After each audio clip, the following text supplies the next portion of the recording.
What's happening? I'm sitting here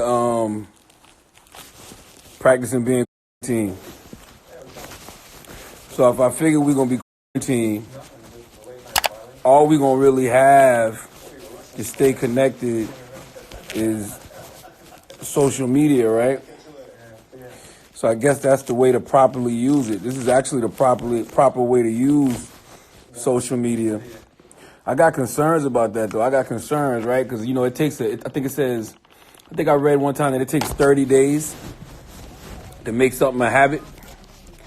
So if we spend 30 days, right, like not like physically saying what's up to each other, like you know how right now like everybody hitting each other with the elbow. We're not shaking hands, we not hugging.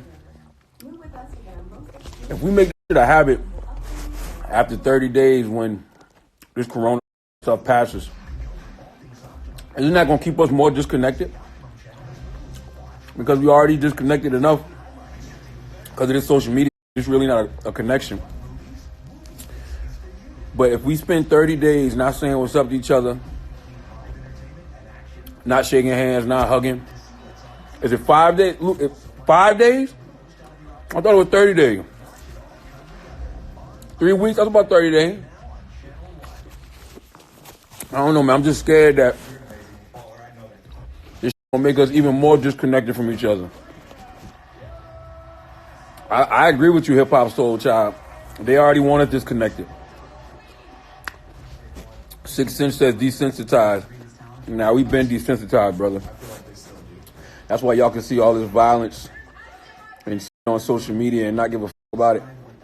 That's why when people shit nowadays, or you see somebody in trouble, first thing you do is pull out your phone and record it. You've been desensitized. Michaela, you at work? JJ Moreno said we about to get a curfew in Belgium. We about to get a curfew here in America. That's the only way you're going to keep us out the club, bruh. That social distancing will never work as long as there's a club open in America. We saw that this weekend. This weekend, everybody and their motherfucking mama was at day parties and they was getting it in. I almost started to think that the cure for corona was the hookah. The way I saw y'all out just partying, passing the hookah around, not even changing the tip. Y'all just nasty. Disgusting. Michaela, I saw you. I definitely saw you, Michaela. You was at a day party. Man, you was at a baby shower or something. You was smoking, and you and your homegirls are just passing that shit. Ain't not one motherfucker changed the filter.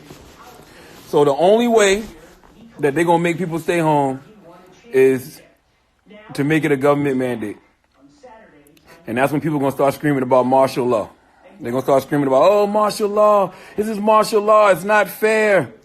I don't know if it's fair or not, but I know motherfuckers is out here sick. In order to keep that keeping that, if you want to keep that Corona Quimby from spreading, there's going to have to be some rules and some regulations put in place. I'm telling you right now, the man been sitting around for a long time thinking to himself, boy, these got too much freedom. And by niggas, I mean all minorities. Poor white people, I'm talking to you too. You're not the majority, poor white people. They don't give a about you either. And they've been thinking y'all had too much freedom for way too long. And they about to show y'all what this world looks like without your civil liberties. By the way, KGBG, all of the extreme right is already, what did you say? Is already crying false flag and martial law. Man, I don't know what's going on. I'm gonna be honest with you. You know I deal with anxiety. You see what my shirt say? My shirt say, F my anxiety. I haven't really felt no anxiety for this situation, man. You know why? Because I was reading Deepak Chopra's 7 Spiritual Laws of Success. Salute to my sister Debbie Dev. She put me onto that book. I never read it. She's been telling me about that book forever, but I decided to read it like 2 weeks ago.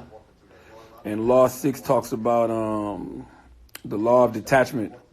And it talks about how you have to just lean into the uncertainty of things.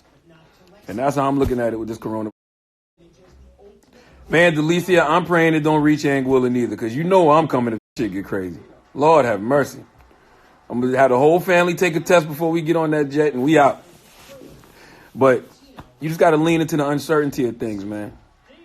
You can't really stress yourself out, because what the can you do? like, there's really nothing you can do at a time like this, man. You know? So it's just like you got to lean into the uncertainty of it all. Hopefully, within all of this chaos, within all of this turmoil that's happening now and is sure to come sooner than later, hopefully we find some solutions in all of these problems, man. That's what we need to be looking for. Clearly, God is trying to tell us something. Clearly, the universe is trying to tell us something. I was watching a sermon yesterday, man. Bishop T.D. Jakes was preaching, and Bishop T.D. Jakes basically said, God's sick of you motherfuckers, man. He tired of y'all shit. Me included. He tired of our shit, man. We don't listen. We don't have no self-discipline. We think we know better than him. You know, we just out here living our life like it's golden and not giving the glory to him. Just 90%. I ain't gonna say. I'm not gonna throw no numbers out there. I'm about to say 90% of y'all, but that's some bullshit. See, that's what I mean when I say God's sick of us. Me about to say something like that. The fact of the matter is, a lot of us don't even believe in God anymore. I'm not one of those people, but I see atheists all day, every day. And sometimes God got to do things to get your attention. Sean Stone 2020 said T.D. Jakes is a false prophet. Man, shut up, Sean. You just mad that the God you pray to caused you to get busted by Trav in a rap battle. So shut up. LaShante77 said, what if the end of the world is here? What if it is? It probably is. We just gonna be the generation that motherfuckers read about in history books. Think about all the generations that we read about in history books. All of the things that we read about that no longer exist. Well, whether it's dinosaurs, whatever. Not a slave to your standard. My little cousin Antoine, he said, don't blame this on God. This ain't him. Antoine got the biggest ears in the motherfucking world and don't listen. I didn't blame this on God, not one bit. Not even a little bit. I said this is about us. We don't listen. We don't pay attention. We don't give him the glory. Okay? We the ones that run around here and act like we know better than our creator. This ain't got nothing to do with God. I'm with you, Santana. Pray all day. That's right. Yo, Rutland Proof, you said the illest. We are only a part of history. That's the funniest thing in the world to me, that none of us realize that one day we just gonna be a goddamn paragraph in a history book. We gonna be like the dinosaurs.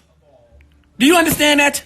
Them same that y'all read about that's extinct, one day we will be those things. That's it. It's so crazy to me, yo. It's wild. K. Will 1988, China is supposed to be the leading global economy in 2030. These folks don't want to lose their power. These white folks ain't got no power either. Because guess what? When you got like this happening, we all in the same boat.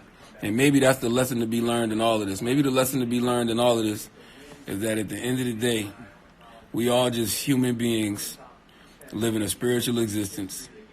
And when it hits the fan, whether it's coronavirus,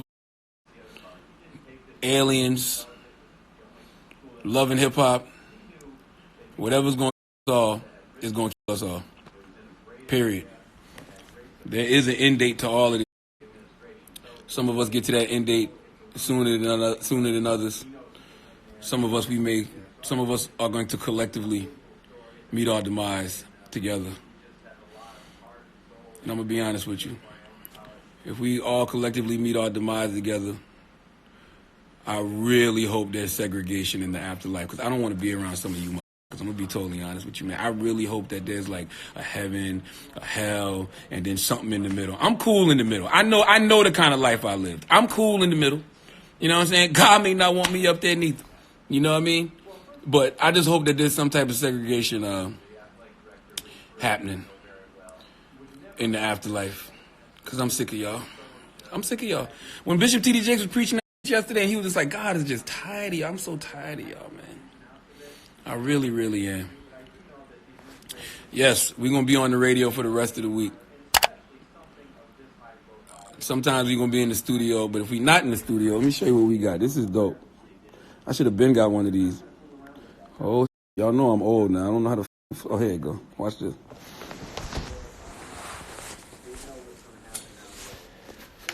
Bye-bye. We there, baby. You know what I'm saying? I'll be out here broadcasting through the goddamn zombie apocalypse if I have to. I'll be out here broadcasting through the zombie apocalypse if I motherfucking have to.